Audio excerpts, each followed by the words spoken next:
The spaceport kitchens hummed with 1,000 alien delicacies, each more complex than the last. But in the smallest corner stood a human chef with a single filet of salmon and a daughter who still remembered her mother's hands.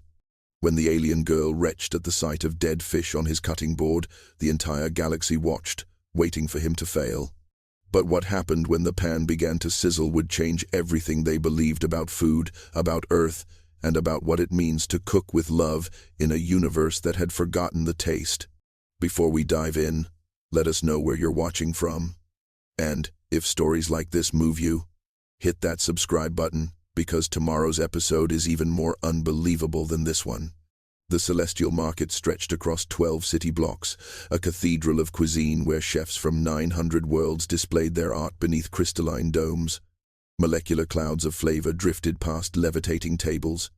Dishes assembled themselves in mid-air, ingredients phasing through dimensional pockets to arrive perfectly aged, perfectly rare, perfectly impossible by Earth standards. The air itself tasted like ambition and expense, every breath a reminder that this was where the galaxy came to eat, and Earth was not invited to the table. Daniel Reeves kept his head down and his knives sharp. His stall sat in the outermost ring, where the dome's light barely reached, and the foot traffic thinned to curious stragglers and lost tourists. The sign above his window, hand-painted in fading letters, read simply, "Home World." No promises, no flourishes. He had learned early that grand claims only invited mockery. His kitchen consisted of 4 burners, a small oven, 2 cutting boards, and a collection of pans he had carried from Earth in a duffel bag that still smelled like his old apartment. Sophie sat on a step stool behind the counter, legs swinging, her schoolbook open to a page about Andromedan agriculture she was supposed to memorize for tomorrow's exam. She was 7 years old, small for her age, with dark hair that never stayed in its tie, and eyes that carried too much understanding for a child. She watched her father work the way other children watched stars, quiet and patient, learning a language that had no words. Daniel filleted a mackerel with the steady rhythm of a man who had made the same cut 10,000 times. His hands were scarred from burns and blades, the kind of scars that told a story if you knew how to read them. He did not look up when the Corallian merchants passed, their carts piled high with bioluminescent fungi that sang when sliced. He did not flinch when the Thronaxian butchers laughed at his primitive refrigeration unit, a relic held together with wire and stubbornness. The galaxy had decided long ago that human food was barbaric, cooking with fire, they said. Eating dead things, they said. The very concept revolted species who synthesized nutrition from light or absorbed sustenance through dermal osmosis. To them, the idea of killing, cutting, seasoning, and heating felt like witnessing surgery performed with stone tools. Daniel cleaned his workspace, wiped down the counter, and checked the small aquarium unit where he kept live fish in salt water he mixed himself. Sophie closed her book and leaned against his shoulder. Neither of them spoke. The kitchen smelled like lemon, thyme, and the ocean that no longer existed anywhere near them. Outside, the market glittered with success. Inside their small corner, something quieter waited, patient as rising dough. Sophie's earliest memory was not of a place but of a smell. Garlic browning in olive oil. The exact moment before it burned, when the kitchen held its breath and the air turned gold. Her mother had lifted her onto the counter, tiny hands steadied by larger ones, and together they had watched the pan like it held a secret. Anna Reeves had taught her daughter that cooking was a conversation between the person and the flame, and if you listened carefully, the flame would tell you when it was ready to speak. That was 4 years ago, back on Earth, before the cancer, before the silence that followed, before her father sold everything they owned to buy passage off-world, chasing rumors of work in the colonies where human labor was still cheap and questions were few. Sophie did not remember her mother's face as clearly as she once did. Photographs helped, but they were flat, missing the warmth of her laugh or the way she hummed off-key while chopping vegetables. What remained sharp, diamond bright in her mind, was the kitchen. The sound of a knife on a wooden board, the hiss of something hitting a hot surface, the way her mother's hands moved, confident and kind, coaxing flavor from the simplest things. Her father cooked the same way. Sophie saw it in the angle of his wrist when he flipped an omelet, the patience in his stillness while he waited for a stock to reduce. He had learned from Anna, and Anna had learned from her grandmother, and the line stretched back further than Sophie could count. A chain of hand to hand, recipe to memory, love translated into sustenance. The other children at the district school did not understand. They ate Nutri-packets that dissolved on the tongue, or crystallized proteins that required no preparation. When Sophie mentioned that her father cooked, actually cooked with heat and tools and time, they stared at her like she had confessed to something obscene. One girl, a Veari with copper veins tracing her temples, had asked if it hurt the food to burn it. Sophie had not known how to answer. Now she sat in the kitchen each evening after school, doing homework with one eye on her father's hands. He never explained what he was doing. He simply did it, and she watched. And the knowledge passed between them the way humidity passes through air, invisible but certain. Tonight he was preparing for tomorrow's farmer's market, where he would sell small containers of soup and sandwiches to the dock workers who could not afford the grand restaurants. His hands moved across vegetables, trimming, slicing, his knife a metronome counting a rhythm older than starships. Sophie closed her textbook and picked up a carrot. Her father glanced over, nodded once, and slid a smaller knife across the counter. She began to cut the way he had shown her.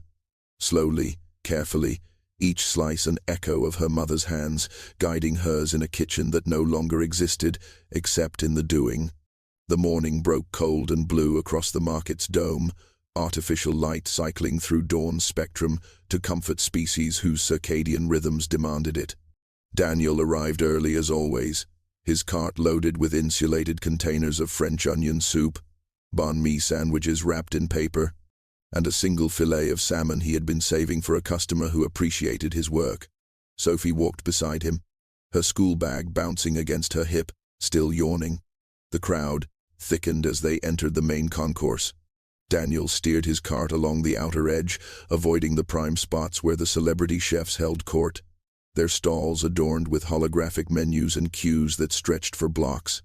He found his usual corner near the recycling processes, set up his small heating unit, and began arranging his modest display.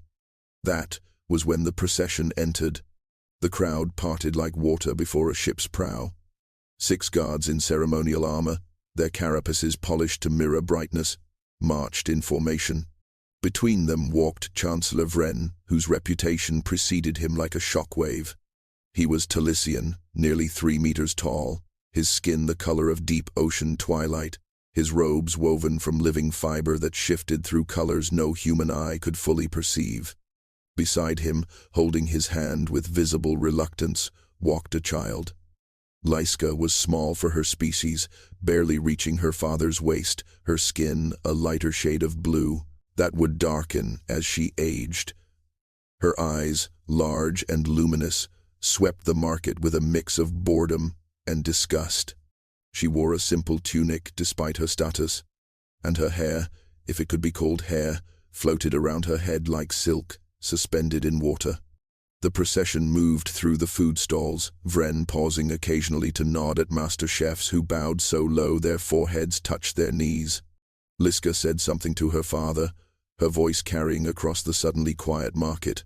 Daniel could not understand the Talisian dialect, but her tone needed no translation. She was complaining. They stopped 3 stalls away from Daniel's corner. A Karelian chef presented a dish of phosphorescent foam that sang in harmonics as it was consumed. Lyska wrinkled her nose and turned away. They moved to the next stall, where a Thrinaxian offered cubes of protein that changed flavor based on the consumer's emotional state. Lyska took one bite and spat it elegantly into a cloth her father provided.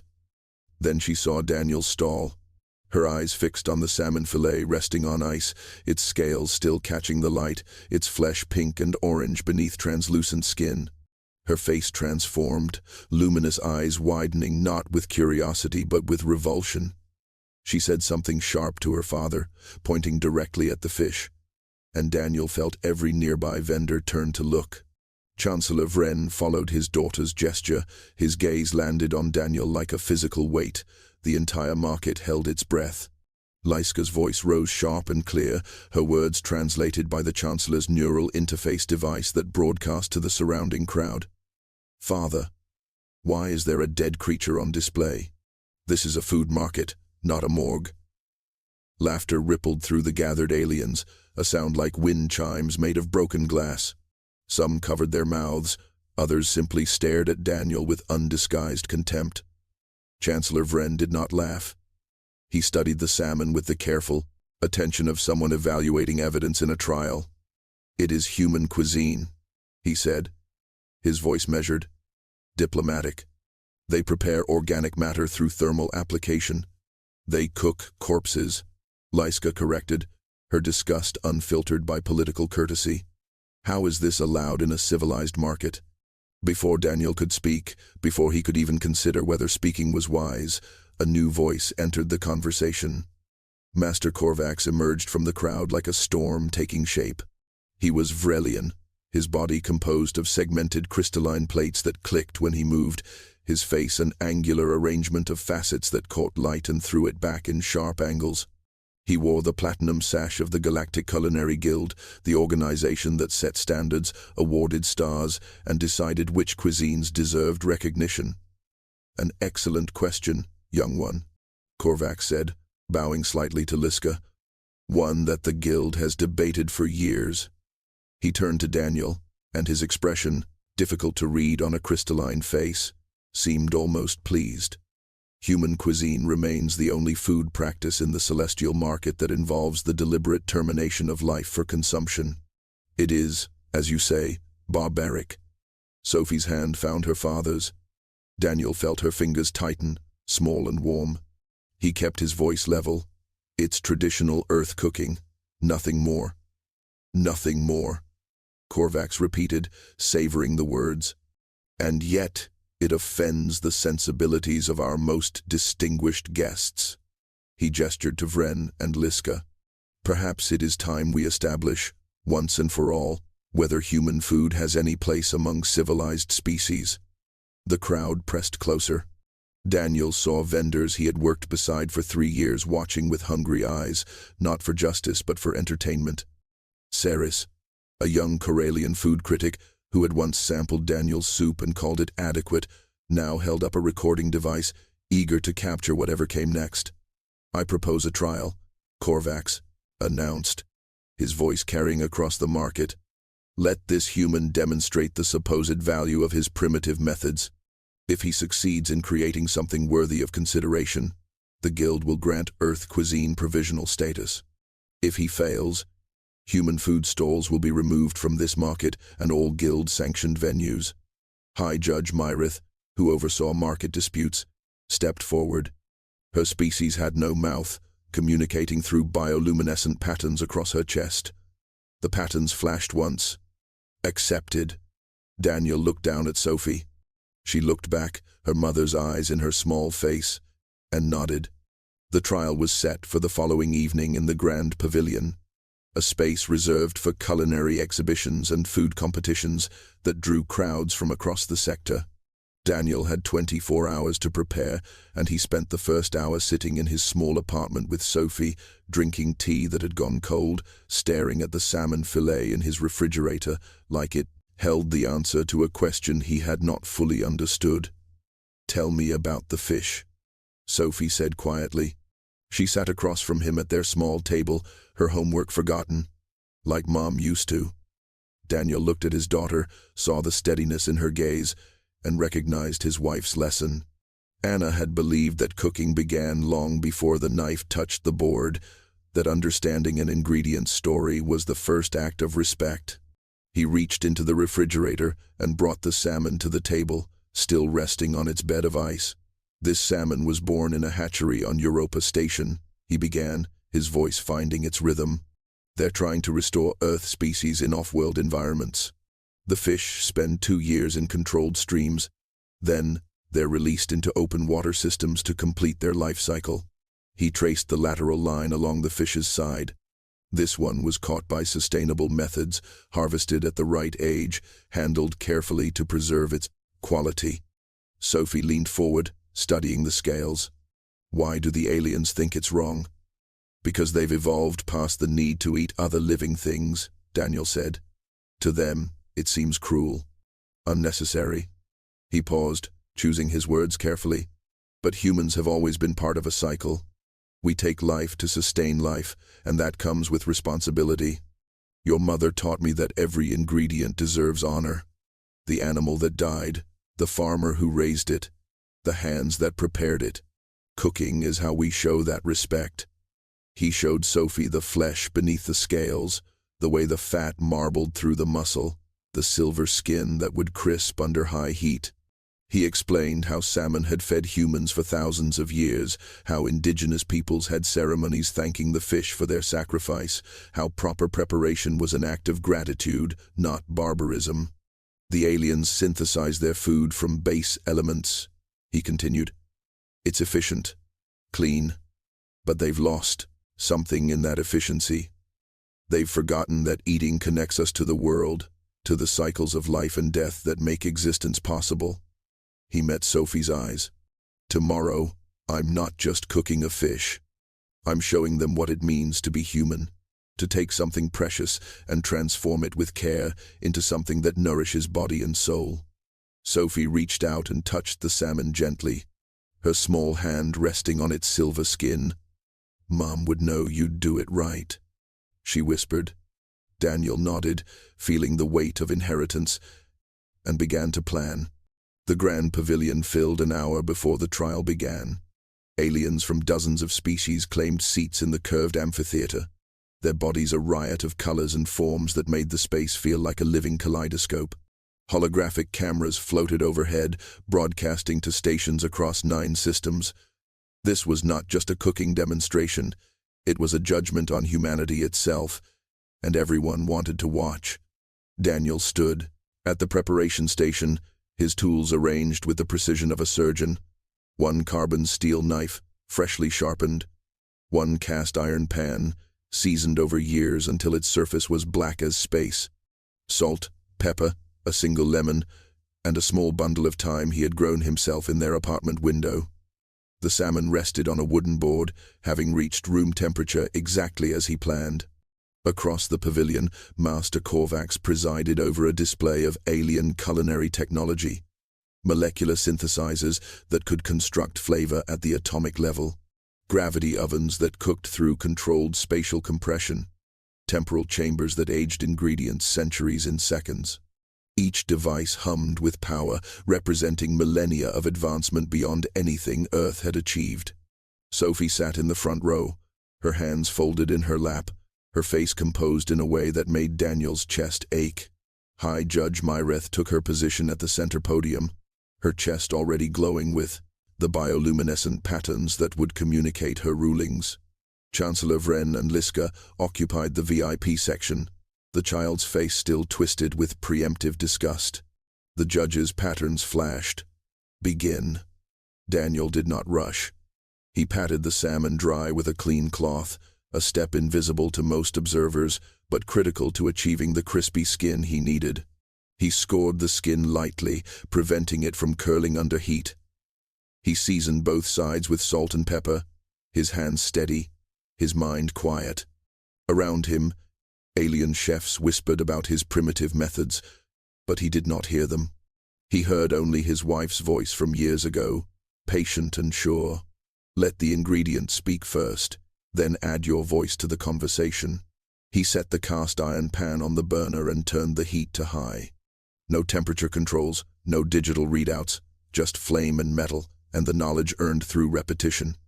He added a thin film of oil, watching it shimmer and begin to smoke, the exact moment when the pan crossed from hot to ready. The crowd leaned forward, fascinated despite themselves by the simplicity of fire. Daniel placed the salmon skin side down. The sizzle cut through every conversation in the pavilion, a sound primal and immediate. He pressed the filet gently with his spatula, ensuring even contact with the metal. Fat began to render, crisping the skin, filling the air with a scent that had no synthesized equivalent. 4 minutes passed. He did not flip it. Patience was half the recipe. The pan spoke to him in the language of heat, and he listened. The salmon skin had turned golden amber, the fat rendered into a crystalline lacework that crackled softly in the heat. Daniel slid his spatula beneath the filet, feeling the moment it released from the pan without resistance, that perfect instant when protein and metal agree to part ways. He flipped it, flesh side down, added a knob of butter that foamed immediately, then tucked sprigs of thyme alongside the fish. The butter browned, the thyme released its oils, and the pavilion filled with a fragrance that no species present had evolved to crave, but none could ignore. 90 seconds. He basted the skin with the browned butter, tilted the pan to pool the fat, spooned it over again. The flesh turned opaque, climbing from the bottom up, and when it reached 3/4 of the way through, he killed the heat and transferred the salmon to a clean plate. Carryover cooking would finish the center while he prepared the rest. He squeezed the lemon over the top, added a sprinkle of flaky salt, and placed a small portion of the salmon onto a tasting plate. The skin crackled as he cut it. The flesh separated into tender layers. Steam rose carrying notes of ocean, butter, citrus, and herb. He looked up at High Judge Myrith, then across at Chancellor Vren. The judge's patterns flashed. The child will taste first. Liska's face cycled through several shades of blue, each one indicating a different level of horror. Father, you cannot be serious. That is a cooked animal.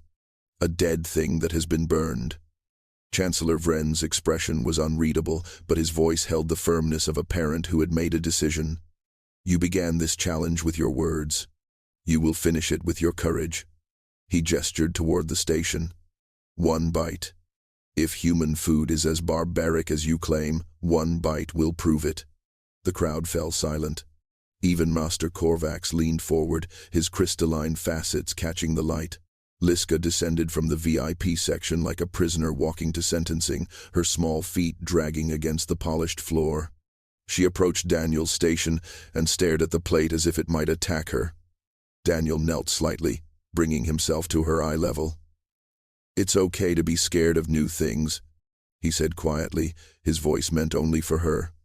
My daughter was scared the first time too. But sometimes the things that frighten us are just things we haven't learned to understand yet. Liska glanced back at her father, found no rescue there, and picked up the fork with 2 fingers as if it were contaminated. She speared the smallest possible piece, skin and flesh together, and brought it slowly to her mouth. The entire pavilion held its breath. Cameras zoomed in. Her lips parted.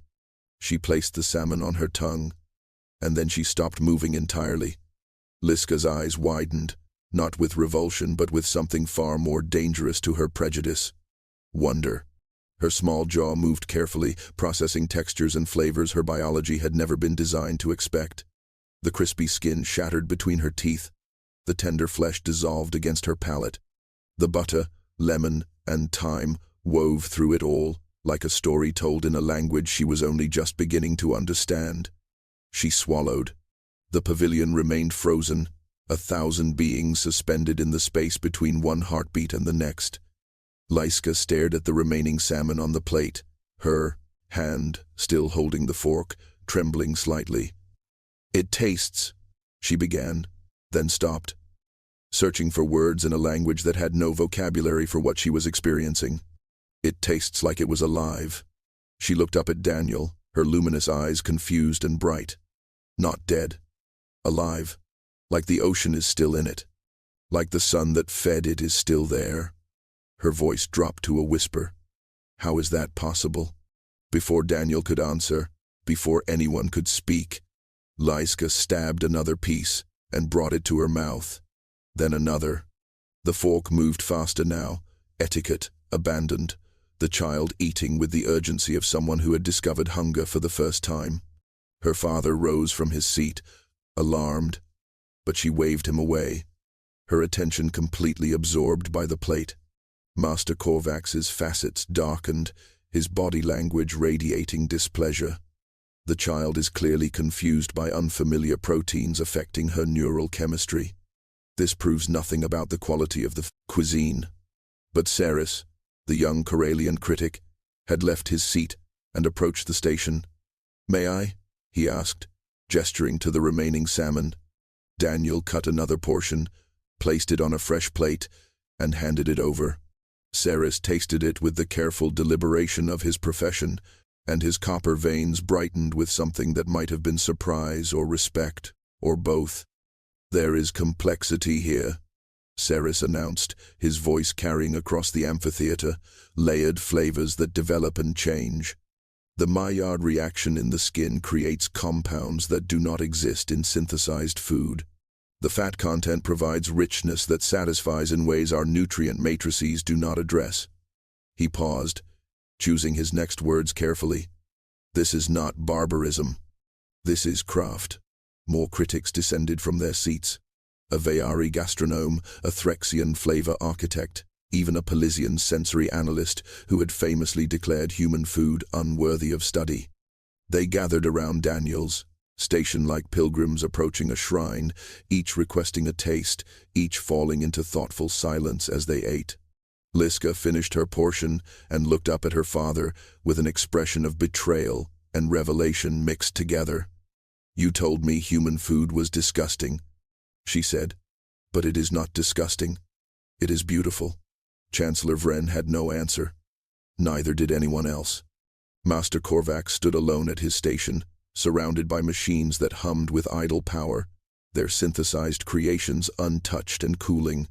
His crystalline body reflected the pavilion lights in fractured patterns, each facet catching a different angle of his growing isolation. The crowd had shifted, no longer watching him but watching the human chef who had done nothing more complicated than apply heat to protein with patience and respect. High Judge Myrith's chest pulsed with patterns that translated across the pavilion's screens. The assembly will now deliberate. But Chancellor Vren raised his hand, a gesture that commanded immediate attention across 9 systems. "There is nothing to deliberate," he said, his voice carrying the weight of political power that made Master Korvac's guild credentials seem suddenly fragile. "My daughter has spoken truth without the burden of our prejudices. She tasted something we have forgotten exists." He descended from the VIP section and approached Daniel's station, Liska following close behind, her small hand still clutching her father's robes. Vren studied the salmon, the simple pan, the humble tools, and then looked at Daniel with an expression that might have been respect or might have been something deeper, a recognition that power came in forms his species had stopped looking for. "What is it called?" Vren asked. "This preparation. Pan-seared salmon with crispy skin," Daniel said simply. "It is one of the most basic techniques in human cuisine. There are thousands more." A murmur rolled through the crowd like thunder, heard from a distance. Thousands more. The implications hung in the air, heavy and undeniable. If this simple dish, dismissed as barbaric, contained such depth, what else had the galaxy overlooked in its rush to technological sophistication? Master Korvac's voice cut through the murmurs, sharp with desperation. "Novelty is not merit. The human has created a curiosity, nothing more. The guild standards exist for reasons beyond flavor. We consider ethics, sustainability, cultural evolution. You consider control." Saris interrupted, his youth making him bold where others stayed silent. "The guild decides what is civilized based on what resembles your own practices. You have mistaken uniformity for progress." He turned to address the assembly. "I move that human cuisine be granted full recognition, not provisional status. Earth's culinary tradition predates the guild by millennia. We have been judging the teacher while calling ourselves masters." The crowd erupted. Some shouted agreement, others protest. But the energy had shifted irreversibly. Sophie watched from her seat, tears streaming down her face, her small hands pressed together as if in prayer. High Judge Myreth's patterns flashed rapidly, calling for order. When silence finally returned, her chest glowed with a sequence that needed no translation. "Vote commences." The results appeared on screens throughout the pavilion: 732 in favor, 108 opposed, 43 abstentions. Human cuisine was no longer primitive. It was recognized. It was real. Master Korvax left without speaking. 3 months after the trial, Daniel's corner stall no longer existed. In its place stood a modest restaurant with 18 tables, a kitchen visible through wide windows, and a waiting list that stretched 6 weeks into the future. He had not asked for expansion. Chancellor Vren had insisted, providing funding through a cultural exchange initiative that brought human chefs from Earth to teach techniques the galaxy had dismissed for generations. Sophie sat at the corner table doing homework, now a fixture as familiar as the salt and pepper on every surface. She was older by only seasons, but something in her posture had changed, a confidence earned by watching her father transform humiliation into recognition through nothing more than patience and respect for his craft. Liska visited twice a week, always with her father, sometimes with friends who came skeptically and left converted. She had become an unlikely ambassador for Earth cuisine, her youthful enthusiasm bridging gaps that diplomacy could not reach. Tonight she sat with Sophie, comparing notes on a school project about sustainable food systems. Their two species finding common language in the vocabulary of care. The kitchen hummed with the sound of searing, chopping, the controlled chaos of a dinner service in full stride. Daniel had hired 3 assistants, all alien, all eager to learn what their culinary academies had never taught them. A young Corellian named Prix worked the grill with surprising aptitude, her bioluminescent patterns brightening when she achieved the perfect crust. A Veari called Thessan prepared stocks with monastic patience, finally understanding why human recipes measured time in hours rather than seconds. Ceres had left his position as critic to document human cooking techniques, publishing guides that became bestsellers across the sector. His latest article, titled The Wisdom of Fire, had sparked protests from traditionalists and praise from a younger generation hungry for authenticity in an age of synthesis. Master Korvax had resigned from the guild. Some said he left in shame. Others claimed he was forced out. But Daniel suspected the truth was simpler. The master had built his identity on a foundation of superiority, and when that foundation cracked, there was nothing left to stand on. The guild itself had reformed, establishing new criteria that valued tradition alongside innovation, craft alongside technology. Other human chefs began arriving at the celestial market, no longer relegated to forgotten corners, but given spaces in the main concourse. A woman from Bangkok opened a noodle stall that drew lines around the block. A man from Naples taught aliens about the alchemy of flour, water, and time. Earth's culinary diaspora was finally being recognized, not as primitive, but as essential. A reminder that technology could enhance but never replace the fundamental human act of transforming ingredients with care. Tonight's service ended as the dome cycled into artificial night. Daniel cleaned his station with the same care he had shown when it was just a cart in a forgotten corner. Sophie and Liska had fallen asleep at their table, heads resting on schoolbooks, the easy sleep of children who felt safe. Chancellor Vren stood at the window, watching Daniel work. "You have changed more than menus," he said quietly. "You have changed how we see ourselves." Daniel looked at his daughter, at Liska beside her, at the kitchen that smelled like garlic and thyme and possibilities. He wiped down the counter one last time, folded his towel with the precision of ritual, and allowed himself a moment to feel what he had not permitted during the long months of mockery and doubt. Not pride exactly, but something quieter. Certainty. He had kept faith with his wife's lessons, with his daughter's hope, with the simple truth that cooking was an act of love made visible. "I just cooked dinner," he said. But they both knew it was more than that. It always had been.